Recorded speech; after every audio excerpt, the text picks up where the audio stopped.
ही योजना आम्ही चालू केलेली आहे, ती कायमची पुढे चालू राहावी म्हणून चालू केलेली आहे, बंद करण्याकरता चालू केलेली नाही।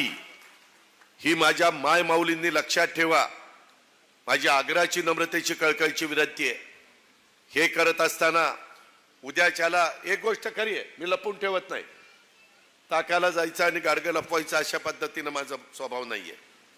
त्यामध्ये उद्याच्याला ही योजना चालू राहायची म्हटलं तर आम्हाला पुन्हा तुम्ही तिथं पाठवलं पाहिजे, आमची बटणं दाबली पाहिजे,